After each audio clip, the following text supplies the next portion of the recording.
আসসালামু আলাইকুম। এইচএসসি 26 আশা করি সবাই ভালো আছেন। তো আপনাদের কেমিস্ট্রি সেকেন্ড পেপারের যে সিকিউ কোশ্চেনটা, এটা মোটামুটি স্ট্যান্ডার্ড কোশ্চেন হয়েছে। খুব বেশি সহজ করে নাই, খুব বেশি কঠিনও করে নাই। যারা একটু চ্যাপ্টার ওয়াইজ বেসিক ক্লিয়ার করে প্রিপারেশন নিয়ে গেছিলেন, সিকিউ ভালো করে প্র্যাকটিস করে নিয়েছিলেন, আশা করি তাদের পরীক্ষা ভালো হয়েছে। কিন্তু এই তারপরে ওই 8টা সিকিউর মধ্যে 2টা সিকিউতে একটু ঝামেলা আছে।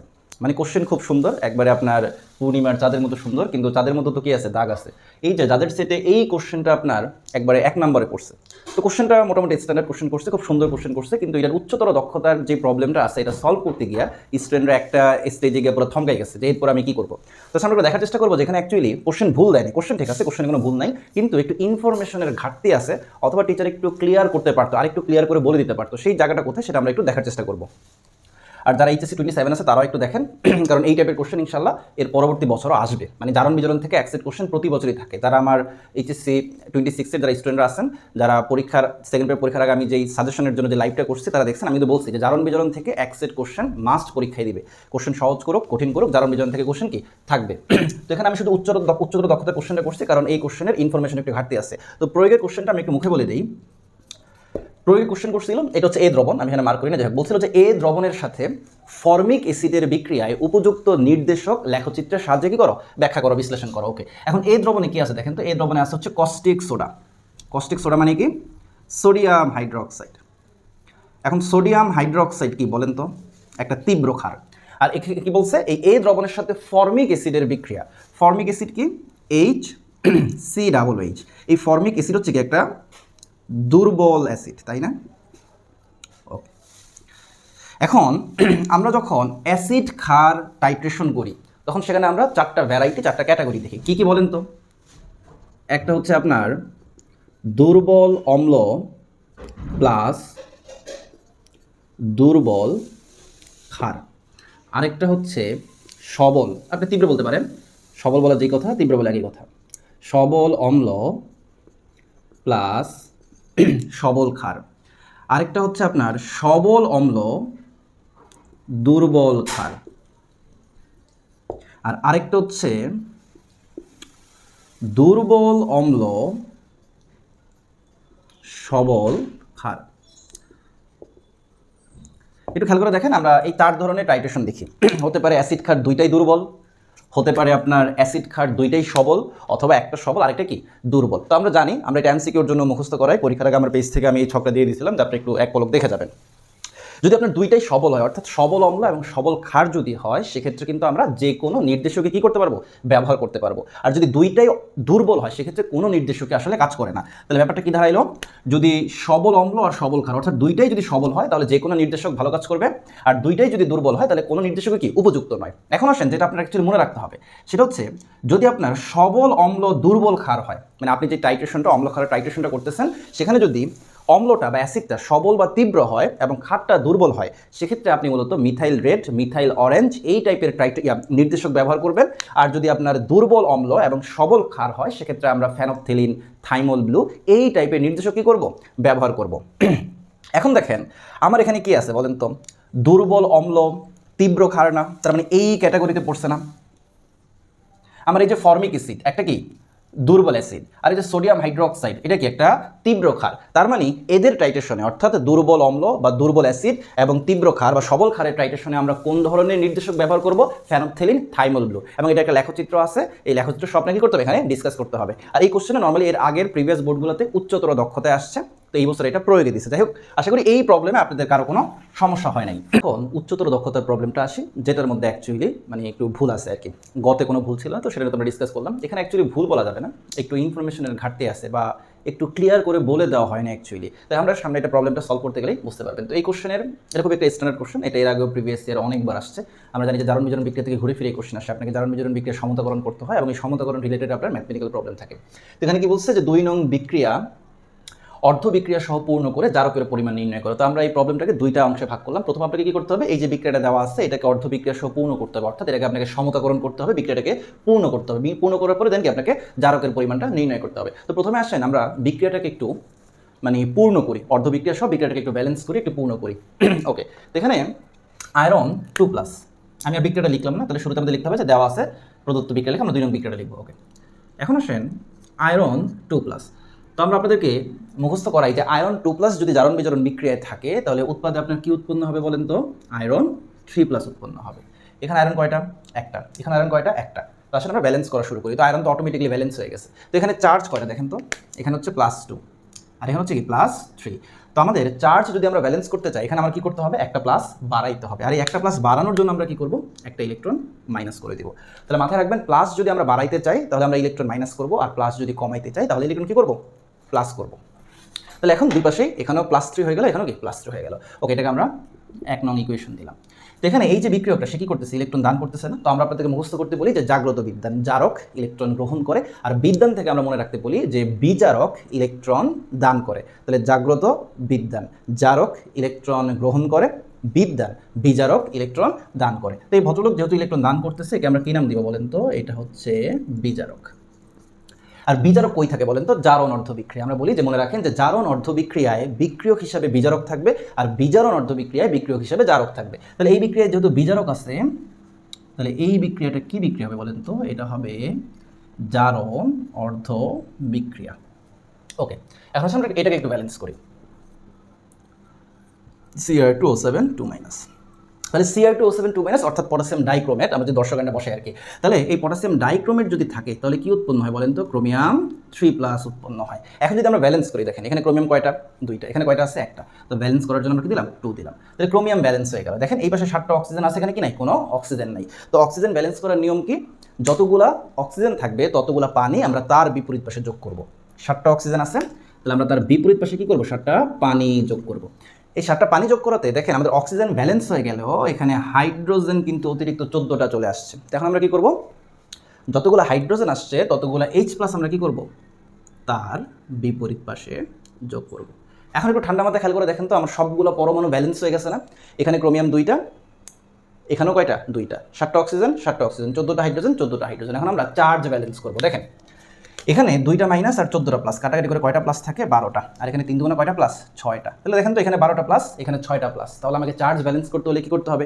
এখানে 6টা প্লাস কমাইতে হবে। তো একটু আমরা বলছি প্লাস কমাইতে হলে আমরা কাকে আনতে হবে? ইলেকট্রনকে আনতে হবে। তো 6টা প্লাস কমাইতে হবে, এই জন্য আমরা এখানে কি করব? 6টা ইলেকট্রন যোগ করে দিব। 6টা ইলেকট্রন কি করে দিব? যোগ করে দিব। এখানে আমাদের প্লাস কয়টা হয়ে যাবে? 6টা হয়ে যাবে। ওকে, তো এটাকে আমরা 2 নং ইকুয়েশন দিলাম। এখন দেখেন এখানে বিক্রিয়কটা কি করতেছে? ইলেকট্রন গ্রহণ করতেছে না? তো আমি বলছিলাম জাগ্রত বিদ্যান, জারক ইলেকট্রন কি করে? গ্রহণ করে। তাহলে এই বিক্রিয়কটা যেহেতু ইলেকট্রন গ্রহণ করতেছে এটা হচ্ছে জারক, আর এটা যেহেতু জারক এই বিক্রিয়াটাকে আমরা কি বলবো বলেন তো? এই বিক্রিয়াটাকে আমরা বলবো বিজারণ অর্ধবিক্রিয়া। কি বিক্রিয়া বলেন তো? বিজারণ অর্ধবিক্রিয়া। এখন আমরা এই দুইটা বিক্রিয়াকে যোগ করবো, কিন্তু যোগ করার পূর্বে আপনাকে একটু ইলেকট্রন ব্যালেন্স করতে হবে। দেখেন এখানে হচ্ছে একটা ইলেকট্রন, এখানে কয়টা? 6টা ইলেকট্রন। তাহলে আপনি যোগ করার পূর্বে কি করবেন? 1 নংকে 6 দ্বারা গুণ করবেন। তাহলে আমরা কি লিখবো? যে 1 নংকে 6 দ্বারা গুণ করে 1 এবং 2 কি করে পাই? যোগ করে পাই। তো আমি এটার মধ্যেই দেখাই দিতেছি, আমি আর আলাদা করে লিখব না, তবে আপনারা এভাবে লিখবেন যে 1 নংকে 6 দ্বারা গুণ করে 1 এবং 2 কি যোগ করে পাই। তো এটাকে যদি আমরা 6 দ্বারা গুণ করি তাহলে এখানে 6, এখানে 6, এখানে 6। এখন আসুন যদি আমরা যোগ করে দিই, তাহলে যোগ করে দিলে আমরা কি পাবো?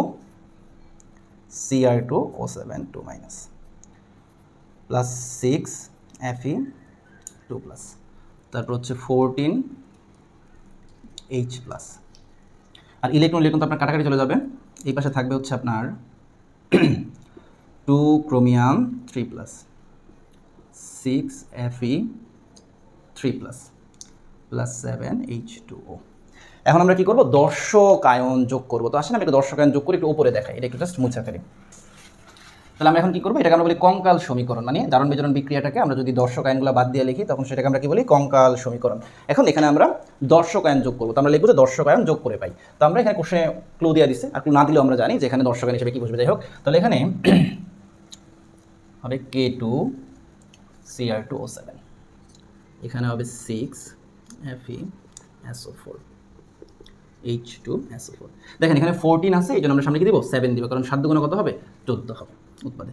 এই যে ক্রোমিয়াম 3+, এটার সাথেও আপনার SO4 2- আসবে দর্শক আয়ন হিসাবে। এই যে আয়রন 3+, এটার সাথেও কি SO4 2- আসবে। তাহলে যৌগগুলো কি হয় দেখেন, তো এখানে আমরা যদি SO4 লিখি, SO4 এর যোজনী কত? 2, আর ক্রোমের যোজনী কত? এখানে 3। আমরা কিন্তু চার্জ দেখে বুঝতে পারবো যে ক্রোমের যোজনী 3। তাহলে এখানে দেখেন তো 2 কি আর বসানো লাগবে, কারণ অলরেডি 2টা ক্রোমিয়াম হয়ে গেছে না, এই জন্য কি 2 আমাদের বসাইতে হবে না। ওকে, তাহলে এখানে আয়রন 3+ এর সাথে যদি SO4 2- এর যোগটা কি হবে? SO4 এর যোজনী 2, আয়রনের যোজনী 3। আর এখানে 6টা আয়রন রাখতে হবে, তাহলে এখানে কি দিব? 3 দিব, কারণ 3 দুগুণে কত হবে? 6 হবে। ওকে, 7 অণু পানি যোগ হবে K2SO4। ওকে, এখন আসেন আমাদের অঙ্কের মানে আমাদের প্রবলেমের 50% শেষ।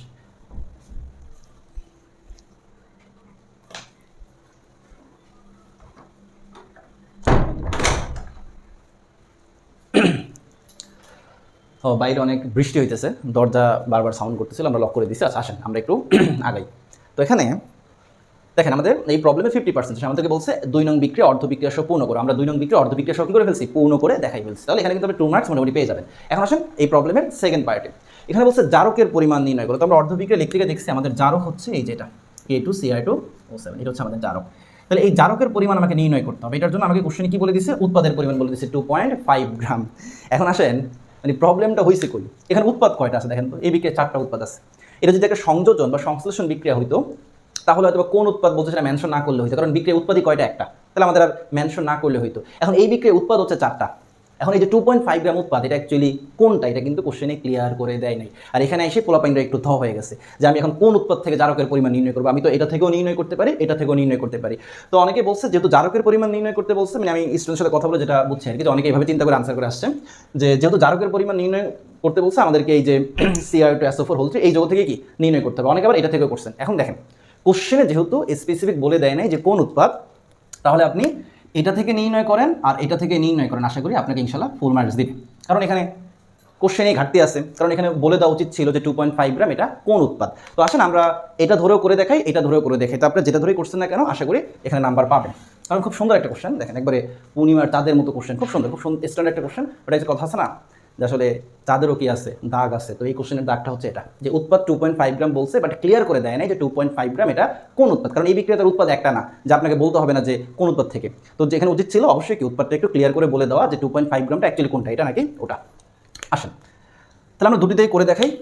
এখানে রেশিওটা খেয়াল করেন 1:1, আর এখানে রেশিও হচ্ছে 3:1। তার মানে 1 মোল Cr2SO4 ইকুইভ্যালেন্ট হচ্ছে 1 মোল K2Cr2O7। আমরা এই ফর্মেটটা থেকে করতে পারি, এই হিসাব থেকে করতে পারি, অথবা আমরা লিখতে পারি যে 3 মোল ফেরিক সালফেট ইকুইভ্যালেন্ট হচ্ছে 1 মোল K2Cr2O7 পটাশিয়াম ডাইক্রোমেট। যাই হোক, এখন যদি স্পেসিফিক আমাদেরকে বলে দিতে কোনটা, আমরা ওইটাই করতাম। আর এই জন্য আপনারা যেটা ধরে করছেন না কেন টেনশন নিয়ে না, আপনারটা হয়েছে। তো আমি দুইটাই করে দেখাই দিই আপনাদের সুবিধা। আসলে আমরা প্রথমে এটা ধরে করি। তাহলে আমাদের বিক্রিয়া হতে আমরা কি হিসাব পাইলাম, 1 মোল Cr2SO4 ইকুইভ্যালেন্ট 1 মোল K2Cr2O7। ওকে, তো আমি পাশাপাশি ওইটাও লিখে রাখি। এখান থেকে এটা যদি করতাম তাহলে আমাদের হিসাবটা হইতো এটা, 3 মোল ফেরিক সালফেট ইকুইভ্যালেন্ট হচ্ছে 1 মোল K2Cr2O7। তো কোশ্চেনে যদি 2.5 গ্রাম আছে, আমরা এটার আণবিক ভরগুলো এখানে লিখবো। দেখেন আণবিক ভর আমরা নির্ণয় করতে আসলে পারি। এখানে ক্রোমিয়ামের পারমাণবিক হচ্ছে 52, তাহলে 52 গুণ 2 যোগ সালফারের হচ্ছে আপনার কত 32 যোগ অক্সিজেনের কত 16 গুণ 4, ব্র্যাকেট দিয়ে আবার 3 কি করবো, গুণ করবো। তো আমি আণবিক ভরগুলো একটু বের করে রাখছি। এখানে আপনার Cr2SO4 এর আণবিক ভর হচ্ছে আপনার 392। তাহলে এখানে 1 মোল, এটা মানে আমরা কত লিখবো 392 গ্রাম, এটা ইকুইভ্যালেন্ট। আবার 1 মোল K2Cr2O7 এই যে পটাশিয়াম ডাইক্রোমেটের আণবিক ভর হচ্ছে 294। তাহলে এখানে হবে কত 294 গ্রাম K2Cr2O7। এখন সিম্পলি ঐকিক নিয়ম করেন, দেখেন তাহলে 1 গ্রামের জন্য কত হবে 294 ডিভাইডেড বাই 392। সুতরাং যদি আমরা ধরে নিই যে 2.5 গ্রামটা এটার পরিমাণটাই দেওয়া, তাহলে এটা হবে 2.5 গ্রাম, 2.5 ডিভাইডেড বাই 392 গ্রাম। এখন দেখেন এটা হিসাব করলে যেটা আসবে এটা হচ্ছে কি আমাদের জারকের পরিমাণটা। এখানে আমরা সেম কাজ করব। এই যে ফেরিক সালফেট এর আণবিক ভর হচ্ছে 400, আর এখানে যদি 3 মোল আছে তাহলে আমরা 3টা এখানে গুণ দিব। তাহলে মোট এত গ্রাম ফেরিক সালফেট ইকুইভ্যালেন্ট, এটা তো কত 294 ছিল, 294 গ্রাম পটাশিয়াম ডাইক্রোমেট।